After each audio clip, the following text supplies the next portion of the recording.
తాకట్టులో ఉన్న బంగారాన్ని విడిపించి ఆ రోజు ఆన్లైన్ రేటుకే మేము కొంటాం. Sharma gold company.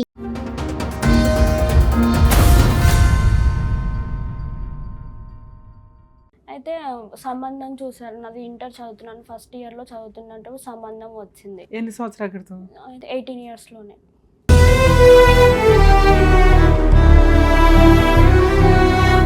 మీ నాన్నగారు ఏం చేస్తారు? మీరు ఎంతమంది? మా నాన్న లేడు మేడం, చిన్నప్పటి నుంచి లేడు.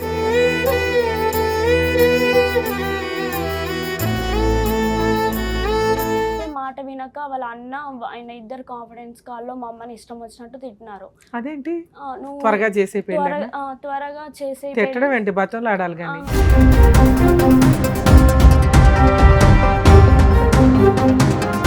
అయితే క్యాన్సిల్ చేసుకున్న తర్వాత మా మమ్మీ అమౌంట్ కూడా కట్టించింది 5,000. అంటే దండుగా తీసుకుంటారు అన్నారుగా.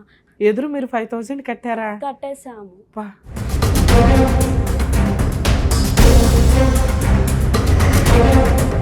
అతను కూడా మెసేజ్ చేసినారు ఫోన్లో, నేను ఇక్కడే ఉన్నాను, నిన్ను తప్ప నేను ఎవరిని చేసుకోను, అది ఇది అని చెప్పినాడు. మళ్ళా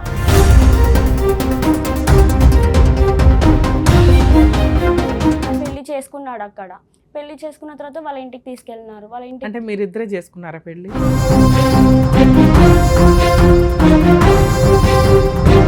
అక్కడ 1 వీక్ ఏం బాగున్నాము. 1 వీక్ తర్వాత మళ్ళీ నన్ను కొట్టినాడు. నువ్వు వెళ్ళిపో, మీ అమ్మతో మాట్లాడితే మాత్రం ఇంట్లో ఉండొద్దని నన్ను కొట్టినాడు బాగా.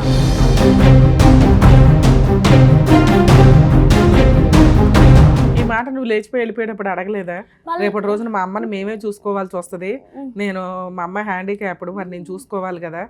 అయితే వాళ్ళ నాన్న ఏం పెట్టినాడంటే, కట్నం ఇస్తేనే ఇంటికి పంపిస్తాను అని చెప్పినాడు.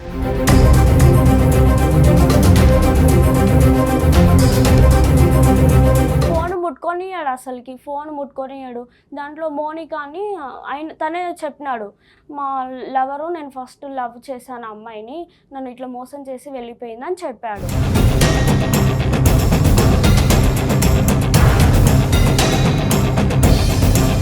ఏం జరిగింది 3 months బ్యాక్? 3 months బ్యాక్ వాళ్ళ లవరు అమ్మాయి రూమ్ దగ్గరికి వచ్చి తను నన్ను ఇట్లా ఊకే మెసేజ్ చేస్తున్నాడు, నువ్వు వెళ్ళిపోయినాక రూమ్కి రామని చెప్తున్నాడు.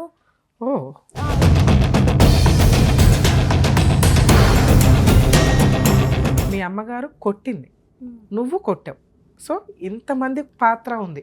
నీదేమి ఒక్కళ్ళతో హెరాస్మెంట్ కాదు, నలుగురు 4 వైపుల నుంచి నిన్నైతే ఒక రకంగా అటాక్ చేస్తున్నారు, మెంటల్గా కానీ ఫిజికల్గా కానీ, సీన్లు క్రియేట్ చేసి.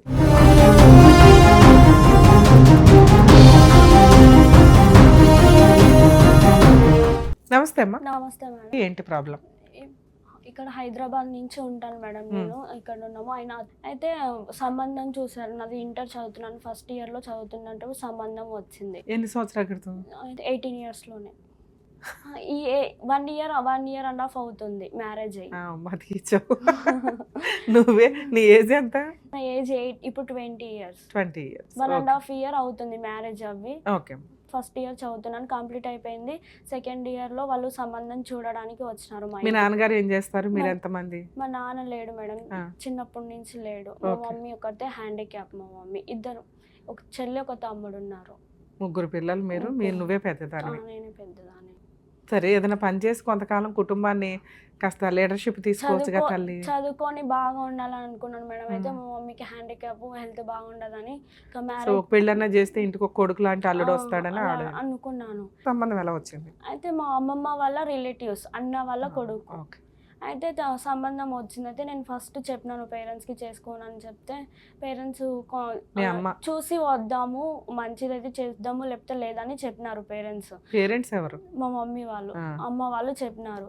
చెప్తే అయితే ఏమైంది, వెళ్ళినారు, చూసినారు, వాళ్ళు కూడా వచ్చినారు. వచ్చినాక తర్వాత ఎంగేజ్మెంట్ అయిపోయింది. ఎంగేజ్మెంట్ అయిపోయింది. అబ్బాయి ఏం చేస్తాడు? ITI చేసినాడు, కరెంట్ డిపార్ట్మెంట్లో బిల్లులు కొడతాడు.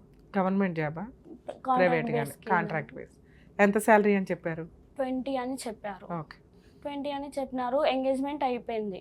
ఎంగేజ్మెంట్ అయిపోయినాక మేము 6 months తర్వాత మ్యారేజ్ చేస్తాము, ఇంత తొందరలో చేయమని చెప్పింది మమ్మీ. అయితే మాట వినక వాళ్ళ ఆయన ఇద్దరు కాన్ఫిడెన్స్ కాల్లో మా అమ్మని ఇష్టం వచ్చినట్టు తిట్టినారు. అదేంటి నువ్వు త్వరగా చేసే త్వరగా చేసే తిట్టడం ఏంటి, బతులు ఆడాలి కానీ తిట్టినారు. నీకు చేత కాకపోతే మాకు చెప్పు, మేము చేసుకుంటామని చెప్తే వీళ్ళు ఇప్పుడే ఇలా మాట్లాడుతున్నారని మా అమ్మ అసలు ఆగిపోవాలి ఒక రకంగా పాపం భయపడి. అయితే ఇంకేమైంది, అక్కడికి అనుకున్నాము వద్దు మా అమ్మ ఇప్పుడే ఇట్లా చేస్తున్నారు వీళ్ళు, తర్వాత ఇంకెట్లా చేస్తారో అని ఆగిపోయి ఎంగేజ్మెంట్ క్యాన్సిల్ చేసుకున్నాం మేడం. అయితే వాళ్ళు కింద చేత కదా నీకు మీద చేత కదా అని మా అమ్మని ఇష్టం వచ్చినట్టు అన్నారు. ఇంకా ఇప్పుడే వీళ్ళు ఇలా మాట్లాడుతున్నారు, తర్వాత ఇంకెట్లా చేస్తారు అని ఎంగేజ్మెంట్ క్యాన్సిల్ చేసుకున్నాం. సూపర్. అయితే క్యాన్సిల్ చేసుకున్న తర్వాత మా మమ్మీ అమౌంట్ కూడా కట్టించింది 5,000, అంటే దండుగా తీసుకుంటారు అన్నారుగా. అయితే 5,000 అమౌంట్ కట్టేసింది. ఇంకా సైలెంట్ అయిపోయినాము. ఎదురు మీరు 5,000 కట్టారా? కట్టేసాము.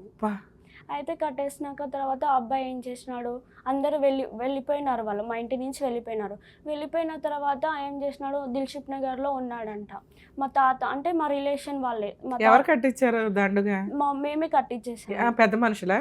పెద్ద మనుషులు. ఇంకా మీ కులంలో అట్లా ఉంటదా, ఎవరు తప్పు చేసినా అవతల వాళ్ళకి కాంపెన్సేషన్ పే చేయాలి.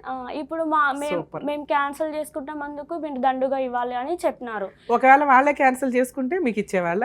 ఇచ్చేవాళ్ళం, ఏమో తెలియదు, రూల్ ప్రకారం అంతే అవుతుంది. అయితే ఇచ్చాము 5,000. కానీ ఇక్కడ రీజన్ కరెక్ట్ గా ఉంది కదమ్మా, తప్పు చేసింది వాళ్ళు, బూతులు తిట్టింది వాళ్ళు, అర్జెంట్ గా పెళ్లి చేయండి అటు అని, అందువల్ల కదా మీ అమ్మ ఆపింది. అయినా వాళ్ళు ఏమంటారు, చెయ్యాలి పెళ్ళి అని చెప్పినారు మేడం. అయితే ఇంత తొందరలో చేయలేము మేము అని చెప్పేసింది మా మమ్మీ. క్యాన్సిల్ అయిపోయింది, తను అందరు వెళ్ళిపోయినారు. అంటే పెళ్లి అప్పుడు ముందు మాట్లాడుకోలేదు, ఒక 6 నెలల దాకా చెయ్యం, ఓన్లీ ఎంగేజ్మెంటే చేస్తాం అంటేనే కదా వాళ్ళు ముందుకు వచ్చి ఉంటారు. మరి అప్పుడు ఆ పెద్ద మనుషులు వినుంటారు కదమ్మా ఇవన్నీ. విను ఉంటున్నారు, మళ్ళీ అప్పుడు ఏం అనలేదు, అన్ని మాట్లాడుతున్నారు, మళ్ళీ కట్టించుకున్నారు. కట్టించుకున్న తర్వాత క్యాన్సిల్ అయిపోయింది, అన్నీ అయిపోయింది, ఎవరింటికి వాళ్ళు వెళ్ళిపోయినారు మేడం. అయితే అబ్బాయి ఉండి దిల్షుక్ నగర్ లో ఉన్నాడు, మా తాత వాళ్ళ ఇంటి దగ్గరికి. ఇదంతా ఎప్పుడు జరిగింది ఎంగేజ్మెంట్ క్యాన్సిలేషన్ దండకు కట్టడం? 1 year, 1.5 year అవుతుంది మేడం. మ్యారేజ్ కి ముందు? మ్యారేజ్ ముందు 6 months 2-3 months. అయితే అబ్బాయి వెళ్ళిపోకుండా దిల్షుక్ నగర్లో ఉన్నాడంట మేడం, నాకు తెలియదు. అయితే ఉంటే మా తాత వాళ్ళ ఇంటి దగ్గర ఉన్నాడంట. ఉంటే వాళ్ళు వచ్చి చెప్పినారు ఇట్లా ఉన్నారు. అతను కూడా మెసేజ్ చేసినారు ఫోన్లో, నేను ఇక్కడే ఉన్నాను, నిన్ను తప్ప నేను ఎవరిని చేసుకోను అది ఇది అని చెప్పినాడు. మళ్ళీ మరి ఇప్పుడే ఇట్లా చేస్తున్నారు, తర్వాత ఏంటి నా ఫ్యూచరు, ముందే మా నాన్న ఫస్ట్ నుంచి లేడు, మేము ఎంతో బాధతో కష్టాలతో పెరిగాము అని నేను చెప్పినాను. మెసేజ్ చేసినాడు. 3 days ఉన్నాడు మేడం. 3 days అక్కడనే ఉన్నారు. రా నేను పెళ్లి చేసుకుంటాను రా అంటే, నేను ఒక్కదాన్ని వస్తే రేపు నాకేముంటుంది చెప్పండి మేడం, నువ్వు ఒక్కదాన్ని వచ్చి పెళ్లి చేసుకొని వచ్చావు, మీరు ముందే ఇన్ని మాటలు అంటున్నారు, మళ్ళీ రేపు ఒక్కదానికి వచ్చి నువ్వు నన్ను పెళ్లి చేసుకున్నావు అది ఇదని నన్ను అంటారని నేను వెళ్ళలేదు మేడం. వెళ్ళకపోతే మా బాబాయ్తో ఆ తాతతో మాట్లాడినాడంట, అబ్బాయి వాళ్ళ ఇంటి దగ్గర ఉండి మాట్లాడినాడంట. అయితే సార్ నేను పెళ్లి చేసుకుంటాను, మంచిగా చూసుకుంటానని వాళ్ళ ఇంట్లోనే 3 days ఉన్నాడంట. అయితే మాట్లాడదామని అని చెప్పినారు. మాట్లాడదామని చెప్పి ఇంకా 1 తీసుకెళ్ళినారు. నేను మా బాబాయ్ ఆ తాత అబ్బాయి నలుగురం వెళ్ళినాము. వెళ్ళాక అక్కడ మాట్లాడదామని మాట్లాడినాము. అయితే ఆ అబ్బాయి పెళ్లి చేసుకోవాలి అని చెప్పినాడు. వాళ్ళ పేరెంట్స్ అందరు మాట్లాడినారు. పెళ్లి చేసుకున్నాడు. అక్కడ పెళ్లి చేసుకున్న తర్వాత వాళ్ళ ఇంటికి తీసుకెళ్ళినారు. వాళ్ళ ఇంటికి అంటే మీరిద్దరే చేసుకున్నారా పెళ్లి? మా పేరెంట్స్ రాలే, వాళ్ళ పేరెంట్స్ అందరు వచ్చినారు. వాళ్ళ బావ, వాళ్ళ చెల్లెలు, వాళ్ళ డాడీ, వాళ్ళ మమ్మీ, వాళ్ళ అన్న అందరు వాళ్ళ ఫ్యామిలీ వాళ్ళు వచ్చినారు. ఇంకా మా పేరెంట్స్ ఎవరు రాలేదు. మా బాబాయ్ నా తరపు నుంచి వాళ్ళ ఇద్దరు తప్ప ఎవరు లేరు. అయితే పెళ్లి చేసుకున్నాను. ఎంగేజ్మెంట్ 10 మంది. బాబాయ్ వచ్చారా? మా బాబాయ్ వాళ్ళు కూడా వచ్చాడు. అయితే ఇంకా 10 మందిలో ఎంగేజ్మెంట్ చేసుకున్నాను. మళ్ళీ క్యాన్సిల్ చేసుకోవడం ఏంది ఇది అని ఇంకా నేను నా అంతటిగా నేనే వెళ్ళి అక్కడ పెళ్లి చేసుకున్నాను. నేను ఒక్కదాన్ని అయితే వెళ్ళలేదు, నా ఇంటే ఇద్దరు వచ్చారు. అయితే చేసుకున్న తర్వాత నీకేం పెట్టాడు పెళ్లిలో? నాంతాడు గాని గోల్డ్ ఏమైనా చేయించాడా? తను పూసలు గాని పుస్తకం తెచ్చాడు, అంతే, ఏం చేయించలేదు. అయితే ఇంకా మ్యారేజ్ అయిపోయిన తర్వాత వాళ్ళ ఇంటికి తీసుకెళ్ళినారు కర్నూలుకి. 1 మ్యారేజ్ అయింది, కర్నూలుకి తీసుకెళ్ళినారు. అక్కడ 1 week ఏం బాగున్నాము. 1 week తర్వాత మళ్ళీ నన్ను కొట్టినాడు, నువ్వు వెళ్ళిపో, మీ అమ్మతో మాట్లాడితే మాత్రం ఇంట్లో ఉండొద్దని నన్ను కొట్టినాడు బాగా. అయితే ఎందుకు కొడుతున్నావు, మా మమ్మీతో ఎందుకు మాట్లాడొద్దు అంటే, మీ మమ్మీకి ఎంగేజ్మెంట్ క్యాన్సిల్ చేసేసింది కదా, నువ్వు ఇంకా అవసరం లేదు అది అని. ఇంకా ఈ మాట నువ్వు లేచిపోయి వెళ్ళిపోయేటప్పుడు అడగలేదా? రేపటి రోజున మా అమ్మని మేమే చూసుకోవాల్సి వస్తుంది, నేను మా అమ్మ హ్యాండిక్యాప్డ్, మరి నేను చూసుకోవాలి కదా, ఎంగేజ్మెంట్ క్యాన్సిల్ చేసింది అని నువ్వు తిట్టడం కొట్టడం చేయకూడదు నేను అని చెప్పినాను మేడం. ఒప్పుకున్నాడు ఆ రోజు? అయితే ఫస్ట్ ఏమన్నాడు, మా అమ్మ లేకుండా నేను అసలు పెళ్ళే చేసుకోనని నేను చెప్పినాను. చెప్తే లేదు మనం ఇక్కడ మ్యారేజ్ చేసుకొని అక్కడికి వెళ్ళి మళ్ళీ మనం వెళ్దాము, వెళ్ళి ఒప్పిద్దామని చెప్పినాడు. చెప్పిన తర్వాత మళ్ళీ 1 వీక్ తర్వాత నన్ను ఇంటికి తీసుకోపోనీయలేదు. అసలుకి మా ఇంటికి వెళ్తా అంటే కూడా వెళ్ళనీయలేదు. అప్పుడు దసరా ఫెస్టివల్కి మా మమ్మీ ఫోన్ చేసింది, రండి ఇంటికి అని చెప్పింది. అయితే వాళ్ళ నాన్న ఏం పెట్టినాడంటే కట్నం ఇస్తేనే ఇంటికి పంపిస్తాను అని చెప్పినాడు. అయితే అంతకుముందు కట్నం మాట్లాడుకున్నారా? ఫస్ట్ మాట్లాడుకున్నారు 2,40,50,000 60,000 మాట్లాడినారు. అయితే మాట్లాడితే ఇంకా ఏం చేసిండు, కట్నం ఇస్తేనే మీ బిడ్డని మీ ఇంటికి పంపిస్తాం, లేకపోతే పంపించమని వాళ్ళ నాన్న మా అమ్మకు డైరెక్ట్గా చెప్పేసినాడు, డైరెక్ట్గా చెప్పినాడు. అయితే ఇంకా ఆలోచించి సరేలే. పెళ్ళైనాక వాళ్ళ ఇంటికి వెళ్ళి కాపురానికి వెళ్ళావా? అత్తమామలతోనే ఉన్నావా? అత్తమామలతో 3 months ఉన్నాను మేడం. 3 months నేను అక్కడే ఉన్నాను. 1 week ఇద్దరం కలిసి ఉన్నాము. మా కొత్తగా పెళ్ళయింది కదా, ఇంకా నువ్వు ఇక్కడనే ఉండు, నేను డ్యూటీ చేసుకొని వస్తాను, అక్కడ రూమ్ లో వద్దు అని చెప్పాడు. 3 months అక్కడ ఉన్నాను. ఇంకా అత్తమామలకి పని చేసుకుంటూ అన్ని చేశాను, ఇంట్లో వంట అవన్నీ చేసేదాన్ని. చేశాను. Okay, very good. ఎవరెవరు ఉండేవాళ్ళు ఇంట్లో? అత్త, మామ, మరిది ఉండేవాళ్ళు, 3 ఉండేవాళ్ళు. అయితే ఇంకా మా మమ్మీ వాళ్ళు ఏం చేసినారు, కట్నం డబ్బులు ఇంకా వచ్చినాక మేము మొత్తం అయితే ఇప్పుడు ఇయ్యలేము, సగం ఇస్తాము అని చెప్పింది మమ్మీ. 50,000 ఇచ్చినారు. 50,000 ఇచ్చింది. తర్వాత ఇస్తా డబ్బులు, ఇప్పుడు ఇవ్వలేను, నా దగ్గర ఉన్నాయి అంతే. 50,000 ఇచ్చినాక నిన్ను పంపించడం స్టార్ట్ చేశారా? తర్వాత చేశాడు. అయితే ఇంక 50,000 ఇచ్చినాక తర్వాత వడి బియ్యం అప్పుడు పోయలేదు. 50,000 ఇచ్చి ఇంకా పండగ వచ్చి చేసుకొని వెళ్ళాను. వెళ్ళిన తర్వాత మళ్ళీ కొట్టడం అంటే కొట్టడం. ఫోన్ ముట్టుకొనియాడు, అసలుకి ఫోన్ ముట్టుకొనియాడు. దాంట్లో మోనికా అని తనే చెప్పినాడు, మా లవరు, నేను ఫస్ట్ లవ్ చేశాను అమ్మాయిని, నన్ను ఇట్లా మోసం చేసి వెళ్ళిపోయింది అని చెప్పాడు.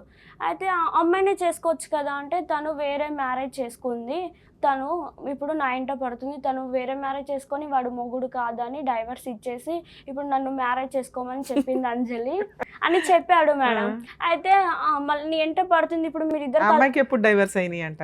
మ్యారేజ్ అయిన 1 year లోనే అయిపోయిందంట. ఫస్ట్ ఇయర్ లో వాళ్ళిద్దరే ఏడవచ్చు కదా, నీ జీవితం ఎందుకు నాశనం చేయడం? అదే చెప్తున్నాను మేడం. అయితే ఇప్పుడు నువ్వు చేసుకోవచ్చు కదా అమ్మాయిని అంటే తను నన్ను లవ్ చేసి మోసం చేసి వెళ్ళిపోయింది, వేరే వాళ్ళతో ఉన్న తర్వాత నా దగ్గరికి వస్తే నేను ఎట్లా యాక్సెప్ట్ చేస్తాను అని చెప్పాడు మేడం. అయితే మళ్ళీ ఇప్పుడు ఎందుకు ఫోన్లు చాటింగ్లు చేసుకుంటున్నారు అని అని నేను చెప్పాను, అడిగాను. అయితే లేదు తను నా ఎంట పడుతుంది అని చెప్తే, నీ ఎంట పడితే వాళ్ళ పేరెంట్స్కి చెప్పు, తనకు చెప్పాలి. 3 months ఉన్నావు మామలతో, తర్వాత తెలియదు 3 months అక్కడ బాగానే ఉన్నావు, తర్వాత బయటికి ఎట్లా వచ్చారు? బయటికి ఎట్లా వచ్చినామంటే రూమ్ అయిన బ్యాచులర్ గా కర్నూలులో ఉండేది మేడం. కర్నూలులో ఉంటే ఏమైంది, నువ్వు రాకు అంజలి, నేను డ్యూటీ నుంచి 1 month 6 days తనకి డ్యూటీ. 6 తర్వాత ఇంకా ఇంటికి వస్తాడు, ఊరికి వస్తాడు. నేను ఇక్కడ నుంచి వెళ్ళి వస్తానని చెప్పాడు. అయితే ఇప్పుడు 3 months అయిపోయింది, అక్కడికి తీసుకెళ్తా అని అంటాడు, మళ్ళీ తీసుకొని వెళ్ళాడు. అయితే నేను గొడవ పడినా మా అత్త మామలతో, ఏంది ఇప్పుడు నన్ను 3 months అని చెప్పారు కదా, మళ్ళీ ఆయన అక్కడ ఉండడం ఏంది, నేను ఇక్కడ ఉండడం ఏంది, నేను వెళ్తే అక్కడనే ఉంటా, లేకపోతే నేను ఉండను అని చెప్పాను మేడం. అయితే ఇంకా గొడవ పడి తీసుకెళ్ళినాడు. అక్కడ ఎంతకాలం ఉన్నారు? అక్కడనే ఇంకా 1 year వరకు అక్కడనే ఉన్నాం, రూమ్ లో ఉన్నాం. అతని జాబ్ దగ్గరలో ఉన్నాం రూమ్ లో. ఇంకా నువ్వే లేచి వంట చేయడం, ఇల్లు శుభ్రం, మీ ఆయన కోసం అన్ని.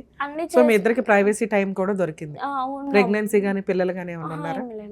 తర్వాత అయితే అక్కడ రూమ్ లో ఉన్నాం, 1 year వరకు ఉన్నాము. తను బ్యాచులర్ రూమ్ లోనే ఉన్నాము, రూమ్ కూడా ఏం షిఫ్ట్ చేయలేదు, చిన్న రూమ్ లోనే ఉన్నాము. అయితే నా దగ్గర డబ్బులు లేవు, అడ్జస్ట్మెంట్ అయినాక మనం పెద్ద రూమ్ తీసుకొని ఉందామని చెప్పాడు. దానికి కూడా ఓకే సరేలే అని చెప్పాను మేడం. ఇంకా అంటే బర్త్డేకి మా అమ్మమ్మ వాళ్ళు పిలిచారు మేడం. అయితే పిలిస్తే నేను వచ్చాను. బర్త్డేకి పంపిమంటే మా అమ్మ నాన్నని అడిగి వెళ్ళు, నువ్వు నన్ను ఏది అడగొద్దు, మీ ఊరికి వెళ్ళే విషయం అయితే మా తల్లిదండ్రులను అడిగి వెళ్ళు అని చెప్పేటోడు. వాళ్ళని అడిగితే ఏమో అమ్మ పోతే పో, లేకపోతే నీ ఇష్టము, ఆయన ఏం చెప్తాడో అదే చేయాలి, నూకేస్తారు. అయితే ఇంకా నేను మీరు చెప్పండి ఏదో ఒకటి, నేను పోవాలా వద్దా ఏదో ఒకటి చెప్పండి అంటే వెళ్ళమని చెప్పినారు. అయితే వెళ్ళిరు. నేను ఒకదాన్నే పంపించాను నన్ను హైదరాబాద్కి. పంపిస్తే ఇంకా మా అమ్మమ్మ వెళ్ళి పెట్టేసి వస్తాను అని తీసుకువెళ్ళింది మేడం. తీసుకువెళ్తే అక్కడ నన్ను బజ్జీలు తినలేదని నన్ను కొట్టినాడు. అంటే చిన్నదానికి కొడతాడు. ఎక్కడైనా తీసుకువెళ్ళంటే నీ మొహానికి నిన్ను తీసుకొని వెళ్ళాలా, అసలు నువ్వు నా ఎంట సెట్టే కావు అని చెప్తాడు మేడం. అంటే కొడతాడు. అంటే చిన్న విషయం, ఇప్పుడు నోరు మూసుకో ఎందుకు అరుస్తున్నావు అంటే, నువ్వు నన్ను నోరు మూసుకో అని చెప్తావా, అసలు నువ్వెంత, నీ బతికెంత నా ముందు, నువ్వు నన్ను నోరు మూసుకోవా అని అంటావా అని అంటున్నాడు మేడం. సరే నాన్న, ఇట్లా నసంతా నడుస్తుంది. మీరిద్దరు ఎప్పటిదాకా కలుసున్నారు? 3 months అవుతుంది మేడం. నేను ఇక్కడికి వచ్చి. ఏం జరిగింది 3 months బ్యాక్? 3 months బ్యాక్ వాళ్ళ లవర్ అమ్మాయి రూమ్ దగ్గరికి వచ్చి తను నన్ను ఇట్లా ఊకే మెసేజ్ చేస్తున్నాడు, నువ్వు వెళ్ళిపోయినాక రూమ్ కి రామని చెప్తున్నాడు. రూమ్ కి రా, ఈయన హెరాస్ చేస్తున్నాడని అమ్మాయి వచ్చి కంప్లైంట్ నా దగ్గర. ఈయనేమో అమ్మాయి నన్ను హెరాస్ చేస్తున్నాను, నేను అసలు చేయని వదిలేసాను ఆవిడని ఈయన అంటున్నాడు. అమ్మాయి రూమ్ దగ్గరకు వచ్చి చెప్పింది మేడం, నేను 3 times వెళ్ళినాను తన దగ్గర, నన్ను రూమ్ కి కూడా పిలిచేవాడు, 9 o'clock వచ్చేదాన్ని నేను అని అన్నది అమ్మాయి రూమ్ దగ్గరకు వచ్చి. అయితే ఉండేదానుగా ఇంట్లో? నేను ఉండేదాన్ని మా రూమ్, నేను ఇక్కడ ఫెస్టివల్స్ కి ఎప్పుడైనా వస్తాను వాళ్ళ ఊరికి కూడా పంపించేటోడు. ఊకే వెళ్ళి ఊర్లో ఉండు, మా మమ్మీకి చేసి పెట్టు, 1 week ఫీవర్ వస్తుంది అది వస్తుంది అని చిన్న విషయానికి నన్ను పంపించేసేటోడు అక్కడికి. ఆ టైంలో ఈ అమ్మాయిని పిలుచుకునేటోడు.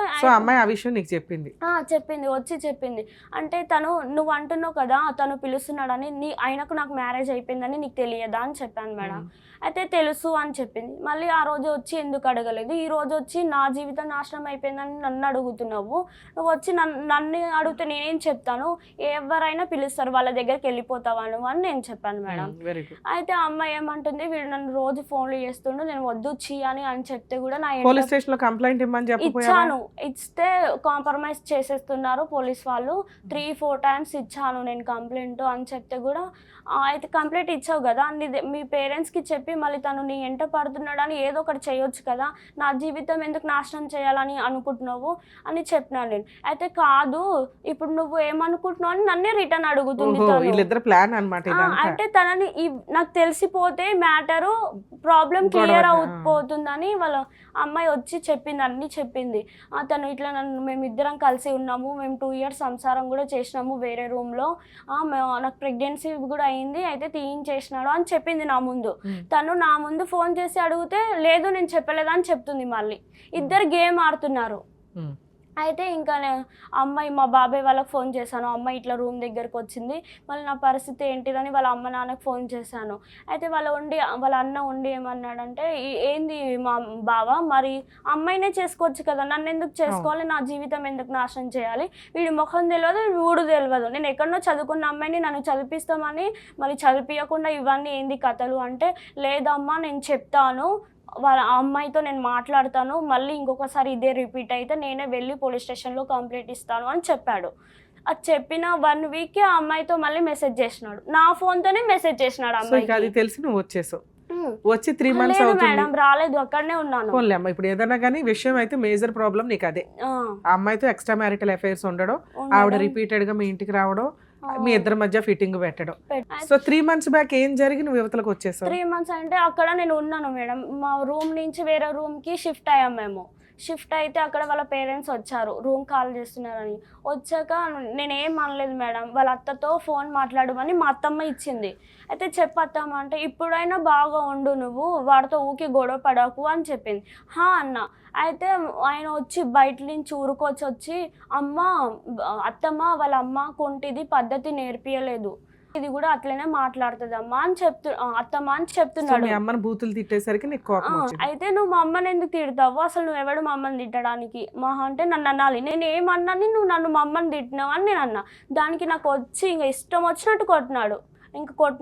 అసలు ఏంది, నేను వచ్చినప్పటి నుంచి నాకు ప్రశాంతం లేదు, ఏంటి నా జీవితం ఇలా అయిపోయింది అసలు, కానీ నేను బాగా కొట్టుకొని ఏడుస్తున్నాను. అయితే మా అత్త ఉండి మూసుకొనవరు, ఏం అరుస్తావు అని నన్ను కొట్టడానికి వస్తుంది మా అత్త. అసలు మీరెవరు నన్ను కొట్టడానికి? రూమ్ కాల్ చేస్తున్నామని వచ్చింది. అక్కడ 3 days ఉన్నారు. 3 days తర్వాత గొడవ అయింది. అయితే మా అత్త నన్ను కొట్టడానికి వచ్చింది. అసలు ఏంది, మా తల్లిదండ్రులను ఫోన్ చేస్తాను, పిలుస్తాను, ఇదేంటిది పంచాది, ఊకే నాకు టార్చర్ అయిపోయింది అని మా వాళ్ళకి ఫోన్ చేశాను. అమ్మకి ఫోన్ చేస్తే మా అమ్మ ఏమన్నది, నువ్వు ఇక్కడికి రా మాట్లాడదాం, వాళ్ళ పంచాది ఏంటిదని ఫస్ట్ స్టేషన్లో మా అమ్మ నువ్వు ఇక్కడికి రా అని మా హస్బెండ్ని తిట్టింది మేడం. తిడితే తను ఏమన్నాడు, వాళ్ళ పేరెంట్స్ ఏమన్నారు, మీ పేరెంట్స్ని పిలువు అంటే మా పేరెంట్స్ రారు, మనమే అక్కడికి వెళ్దాం పండి మాట్లాడదాం అంటే మేము ఎందుకు వస్తామని చెప్పినారు. అయితే మ్యారేజ్ ఎక్కడ చేసినారో అక్కడికే వెళ్ళి మాట్లాడదాం పండి అని చెప్పినారు. వచ్చినారు. అక్కడికి వెళ్ళిన తర్వాత వాళ్ళ అత్త, వాళ్ళ అమ్మ, మా బావ అందరు ఇంకా నన్ను తిట్టడమే, నువ్వు సంసారం చేసే దానివి కావు, నువ్వు అది ఇది అని చాలా బూతులు తిట్టినారు. రిస్క్ వచ్చి రోడ్డు మీద వెళ్ళి నించున్నా. అయితే ఇక్కడికి రా అని మా హస్బెండ్ గుంజుకోవడం వచ్చిండు. అయితే కుక్కల్లాగా మొత్తుకుంటున్నారు, నేను ఏం వచ్చి మాట్లాడాలి, ఏం చెప్పాలి అసలుకి అని అంటే, మా వాళ్ళని కుక్కలు అంటావని నన్ను ఫుల్ కొట్టినాడు. మళ్ళీ కొట్టినాడు. పోలీస్ స్టేషన్ కంప్లైంట్ అయితే మళ్ళీ అక్కడ కొట్టినాడు, బాగా కొట్టినాడు నన్ను, అసలు ఆగలేక. మా వాళ్ళు ఎవరు లేరు. అయితే నేను పోలీస్ స్టేషన్కి కంప్లైంట్ చేశాను మేడం. అయితే సార్ వచ్చినారు, కాల్ చేసినాను. వచ్చినాక అడ్రస్ నాకు తెలియదు, వాళ్ళ అత్తమ్మతోనే చేయించినాను, నాకు తెలియదు ఎవరో అని చెప్పి అట్లా చేయించినాను. పోలీస్ వాళ్ళు వచ్చినాక వాళ్ళ బావ కాంప్రమైజ్ చేసి పంపించేసినాడు, ఫ్యామిలీ మ్యాటర్ మాట్లాడదాం అని చెప్పి. నెక్స్ట్ డే మా పేరెంట్స్ వచ్చినాడు, మా బాబాయ్ ఆ తాత ఇద్దరం వచ్చినారు. చూడు నన్ను బాగా కొట్టినారు, ఇట్లా చేసినారంటే మొత్తం ఉండి వచ్చినారు, నించుసరికి లోపల నుంచి వచ్చి ఇది పోలీసు వాళ్ళని ఫోన్ చేసింది, వీడు ఉంచుకుందా, వాళ్ళ దగ్గర పోతుందా అసలుకి అని అంటుంది. అయితే అట్లా అనగానే అసలు నువ్వెవరు, అవును పోతున్నాను, ఇప్పుడు ఫైనల్ గా ఏంటో చెప్పు.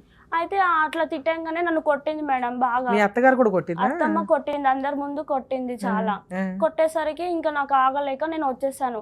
అసలు ఏంటి నేను వచ్చి 3 months అయింది కదా. 3 months ఈ 3 months లో ఏమన్నా పెద్ద మనుషులు పంచాయతీలు గానీ పోలీస్ స్టేషన్ లో కంప్లైంట్ ఇచ్చాను మేడం, మహిళా మండల్లో. ఇక్కడికి కౌన్సిలింగ్ కి రామని అంటే తను 5 సార్లు కాలు మొక్కి పిలుచుకొని వచ్చినాను మేడం, ఇప్పుడు నేను రాను, నాకు అవసరం ఈ అమ్మాయి అంటున్నాడా, రాను నేను ఇప్పుడు అని చెప్తున్నాడు. వస్తే ఆ అమ్మాయే రావాలి, తను వెళ్ళిపోయింది, తనే రావాలి, నేను మాత్రం రాను, కేసు పెట్టుకుంటే పెట్టుకోండి. కేసు పెట్టారా? పెట్టలేదు. అయితే కేసు పెట్టలేదు మేడం. ఇక్కడికి ఎందుకు వచ్చారు? అయితే ఇక్కడ సుమన్ టీవీ చూసాము, అక్కడన్నా కొంచెం ఏమైనా జరుగుతుంది, ఏం కావాలి నీకు? తనతో ఉండాలని అనుకుంటున్నాను మేడం. పిలుస్తున్నాడు, వెళ్ళిపోవచ్చుగా. అక్కడికి వెళ్తే తను ఉండేది తెలియదు, చంపేది తెలియదు. ఏం సో భర్త కావాలి, మారిన భర్త కావాలి. అవేంటి ఫొటోసా?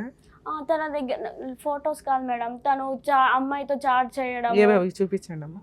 వాళ్ళ చెల్లెలు కూడా హెల్ప్ చేస్తుంది మేడం, వాళ్ళ మరదలు, వాళ్ళ చెల్లెలు. నేను ఇక్కడికి వచ్చాక అమ్మాయి వెళ్ళిపోయింది, ఇప్పుడు మ్యారేజ్ చేసుకొని హ్యాపీగా ఉండొచ్చు కదా వదిన అని వాళ్ళ చెల్లెలు మెసేజ్ చేస్తుంది, అమ్మాయికి చేస్తుంది. వాళ్ళ మరదలు కూడా.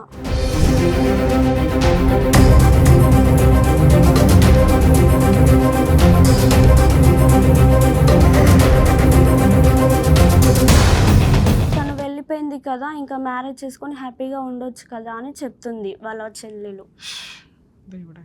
ప్రూఫ్స్ ఉన్నా కూడా మళ్ళీ నేను రిటర్న్ అడుగుతుంటే నువ్వు దాచుకొని పూజ చేసుకో అని చెప్తున్నాడు.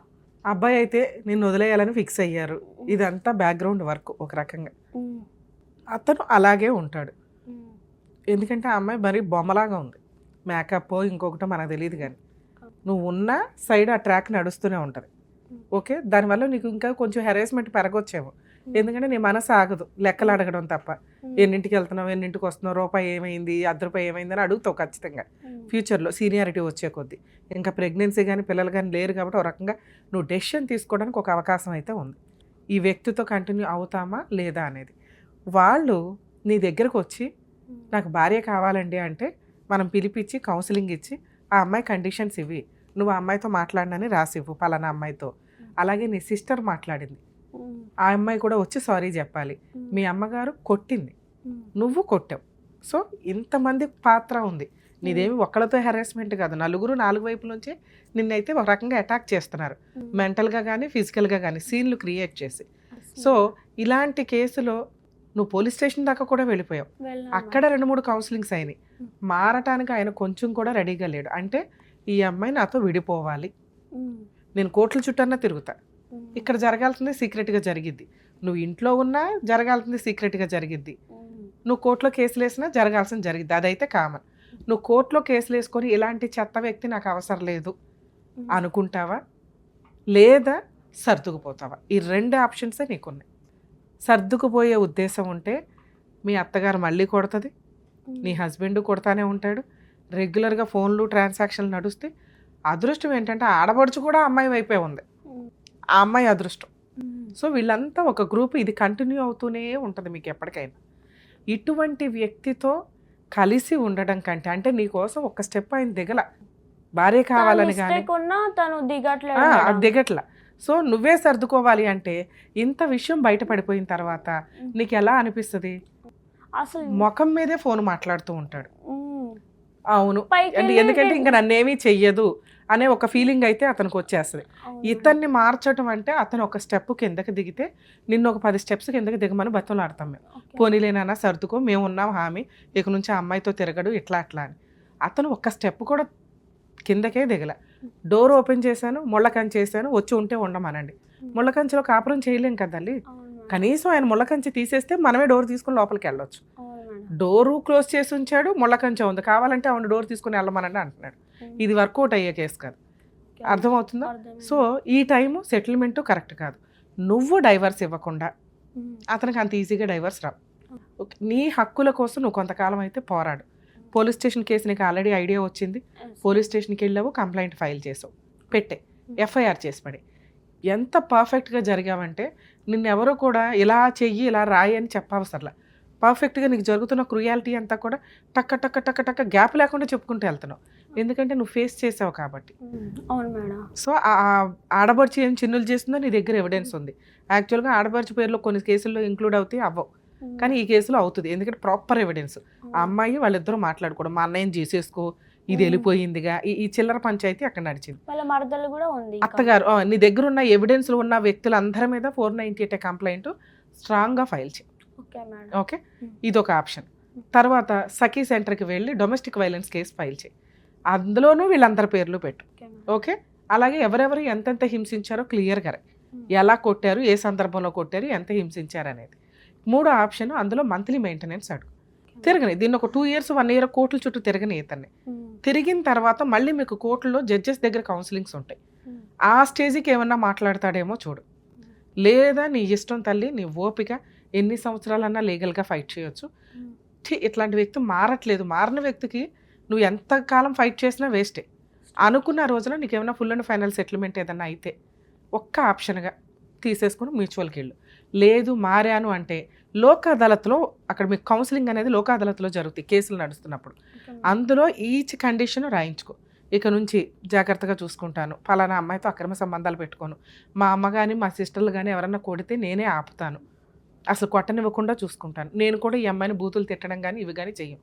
ఇవన్నీ చేయడానికి ముందు మీ అమ్మగారికి వచ్చి ఒక సారీ చెప్పాలి తల్లి. ఎందుకంటే ఆవిడ్ని తిట్టకూడని విధంగా తిట్టేశాడు ఒక చాలా అల్లుడు. మాటలు అన్నాడు మేడం. అవును అసలుకి. తల్లి. అట్లా తిట్టడం అంటే రేపటి రోజున అత్తగారు భోజనాలు పెడితే అల్లుడు వచ్చి కూర్చొని తినలేడు. ఉమ్, ఆ సీనే కట్ అయిపోయింది. అవును. ఎందుకంటే అంత బూతులు జారిపోతే ఏ అత్త పిలిచి భోజనం పెడుతుంది? పెట్టాలి. ఈయన ఏ గౌరవంతో ఇల్లు కూర్చొని తింటాడు? అర్థమవుతుందా? సో అవును. ఇట్లాంటి ఒక సిచ్యుయేషన్ క్రియేట్ అయిపోయింది ఆల్రెడీ. అవును. నువ్వు ఒకసారి పెళ్ళయింది, ఒకటే భర్త, మా ఇంట్లో ఇట్లా కష్టాలు ఉన్నాయి, నేనే సర్దుకుందాం అనుకుంటే నీ నెత్తి మీద ఎక్కి నాట్యం చేస్తారు.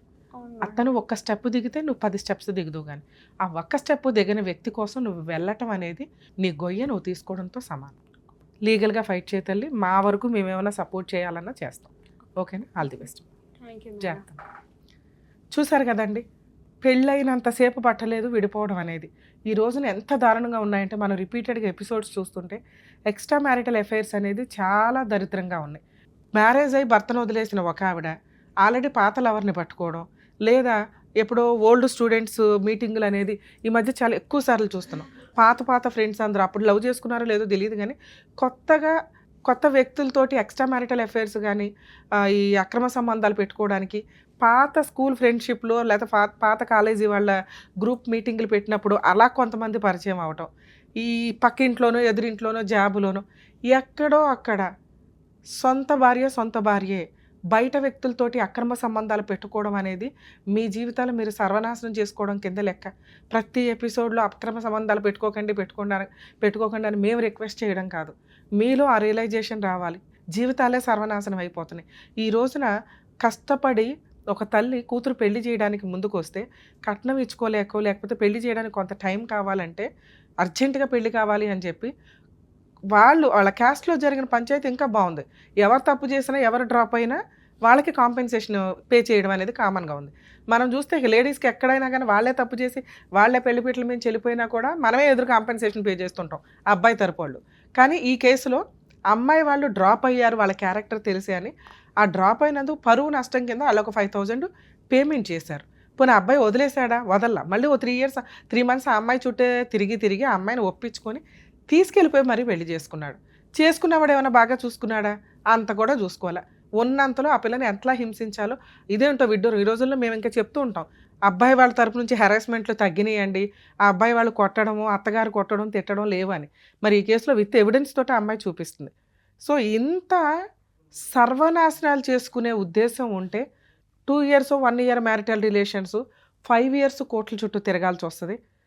కాబట్టి జీవితం మెయిన్ ఏజ్ ఏదైతే ఉందో ఈ టెన్షన్స్తో నడవకుండా ఉండాలంటే మ్యారేజే చేసుకోకుండా ఆగండి. ఒకవేళ చేసుకునే ఉద్దేశం ఉంటే ఈ లైఫ్ స్టైల్ ఇలాగే ఉంటుంది, ఒకటే భార్య ఒకటే భర్త అనుకోనే మీరు పెళ్ళికి ముందుకెళ్ళండి. ఇక ఈ పెళ్ళిలో ఫైనాన్షియల్ ప్రాబ్లమ్స్ ఉంటాయి, ఉన్నంతలో సర్దుకోవడం మేజర్ ఇంపార్టెంట్. మిమ్మల్ని నమ్ముకొని ఒక పార్ట్నర్ మీ దగ్గరకు వచ్చినప్పుడు భర్తని అంత ప్రేమగా చూసుకుంటే భార్యని అంతకంటే ఎక్కువ ప్రేమగా చూసుకుంటారు. ఇవన్నీ కామన్గా స్టెప్ బై స్టెప్ ముందుకెళ్ళే ఇన్సిడెంట్లు. వీటిల్లో మధ్యలో అక్రమ సంబంధాలు అనేవి ప్రతి ఒక్క మ్యారిటల్ రిలేషన్ని హిట్ చేసి వెళ్తున్నాయి. సో కొంచెం జాగ్రత్త పడండి పెళ్ళిళ్ళు చేసుకునేవాళ్ళు. ఎవరన్నా అమ్మాయి మీ వైపు చూస్తుంటే అరే నా కాపురం నాశనం అవుతుందిరా బాబు అని, ఎవరన్నా అబ్బాయి మీ వైపు చూస్తుంటే లేడీస్కి ఉండే మేజర్ ప్రాబ్లమ్స్ వాళ్ళు భర్త దగ్గర వాళ్ళకి ఆ సపోర్ట్ దొరకదు, పక్కనోడు ఎవడో హెల్ప్ చేస్తూ ఉంటాడు. ఆ ఓదార్పుకో ఆ ఊరటకో వీళ్ళు ఆటోమేటిక్గా అట్లు అట్రాక్ట్ అవ్వడం అనేది జరుగుతూ ఉంటుంది. వీళ్ళు సొంత భార్యని తిన్నగా ఏడవలేరు కానీ వేరే అమ్మాయిలకు ఉద్ధరిస్తూ ఉంటారు. ఇక్కడ ఈ కేసులో ఈయన చేసిన పని అది. సొంత భార్య ఇష్టపడి వెళ్ళి పెళ్లి చేసుకొని గట్టిగా 1 ఇయర్ అయ్యేసరికి ఎక్స్ట్రా మ్యారిటల్ అఫైర్స్ తోటి తిరుగుతున్న వ్యక్తులు జీవితాలు సర్వనాశనం అయిపోతున్నాయి. ప్లీజ్ దయచేసి ఎక్స్ట్రా మ్యారిటల్ అఫైర్స్కి ఎంత దూరంగా ఉంటే మీకు అంత మంచిది, సమాజానికి అంత మంచిది. భారతదేశానికి ఉండే రెస్పెక్ట్ కుటుంబ వ్యవస్థని నిలబెట్టిన వాళ్ళం అవుతాం.